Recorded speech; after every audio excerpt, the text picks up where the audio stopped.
Students, Assalamu alaikum. Today our topic is colors of rainbow from 8th class English. तो बच्चों ये lesson जो है हमने ये ख़त्म किया। अब इसके हम टेक्सचुअल क्वेश्चन जो हैं वो लिख रहे हैं। तो आप अपनी अपनी नोट्स बुक निकालिए और उस पर इनको लिखिए और याद कीजिए। Answer the following question. Question number 1, what did the narrator observe when he looked out. कहता है कि ऑब्जर्व जो नरेटर जो था वो क्या ऑब्जर्व कर रहा था जब वो बाहर देख रहा था। Answer, he observed the beauties of nature, वो कुदरत की खूबसूरती को देख रहा था। He observed how the drops of water were dripping and sliding down the plants. He paid great attention to the rain drops.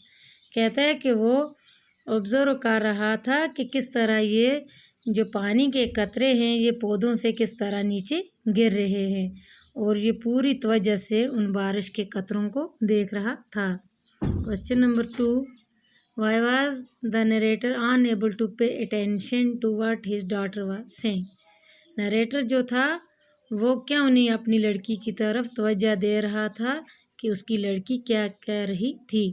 Answer, the narrator was lost in his own thoughts and thus was unable to pay attention to what his daughter was saying.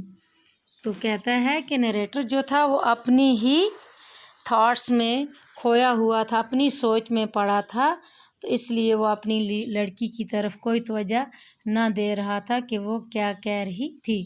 Question number 3, Y did the narrator have a tiff with his wife.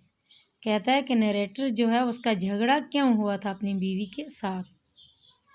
तो इसका answer है बच्चों, the family was hard up, the expenses had increased and the limited salary was insufficient for them to live a good life. कहता है कि family जो थी बड़े उसके सख्त दिन गुजर रहे थे, उनकी जो खर्चे जो थे वो बढ़ गए थे और उनकी वो छोटी सी जो तनख्वाह थी वो नाकाफ़ी थी उनको अच्छी ज़िंदगी गुजारने के लिए। The wife kept reminding the narrator of their poverty, और उसकी बीवी जो थी वो उसे ये याद दहानी दे रही थी कि हम क्या हैं, गरीबी की हालत में हैं। This irritated him and he had a tiff with her. इसी वजह से उसको क्या हुआ, वो इरिटेट हुआ और अपनी बीवी के साथ झगड़ा हो गया। Question number 4, what did the narrator find when he returned home late at night. तो जब नरेटर जो है शाम को वापस घर आता है तो वो क्या देखता है। Answer, when the narrator return the home, kids had gone to sleep, the wife was sitting all by herself, she had not eaten since morning and was waiting for her husband. कहता है कि जब narrator शाम को वापस घर आता है तो देखता है कि बच्चे सो गए होते हैं, तो बीवी जो है उसकी अकेली बैठी हुई है और वो उसने सुबह से कुछ नहीं, she had not eaten since morning and was waiting for her husband, उसने सुबह से कुछ भी नहीं खाया था और अपने हस्बैंड का इंतज़ार कर रही थी। Question number 5, why did the narrator not have an appetite. Narrator को क्यों भूख न थी। आंसर है बच्चों, the narrator had taken his lunch with his friends and thus had no appetite for more. Narrator जो था उसने बाहर अपने दोस्तों के साथ दिन को लंच कर लिया था, इसीलिए उसे कोई और भूख न थी। तो इसका बी पार्ट है बच्चों, the following phrases, phrasal verbs and idioms occur in the text, find the sentence in which they occur। ये आपकी बुक्स का पेज नंबर 96 पे है ये। तो ये कुछ इडियम फ्रेजेस दिए गए हैं यहाँ पे, तो उनके क्या बनाने हैं sentence.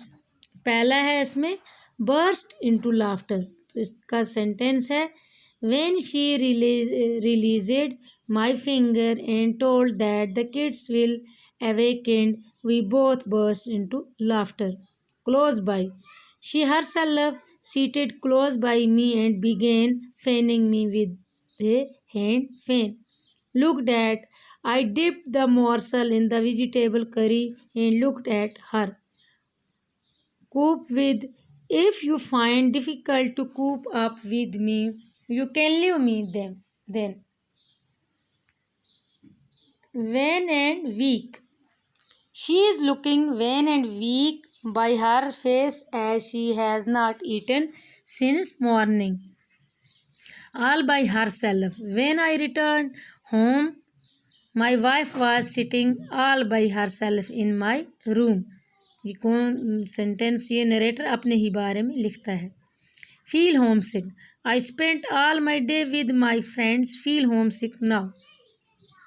Grown up. You should not quarrel each other because you are grown up now. कौन कहता है? नरेटर की माँ उन्हें कहती है कि अब आप बड़े हो गए हो, आप आपस में झगड़ा नहीं कर सकते. In a huff, she made me angry and I got up in a huff and went outside. Lost sight of. I was watching some strange stars when she called me and I lost the sight of these stars. Get up. I get up early in the morning and go on working till night. Got fed up with. You must have got fed up with me, but I am less fed up with you. Picked up. The sun had gone behind the clouds and the wind had picked up the speed. Hard up. Some days passed comfortably, but most of the time we were hard up.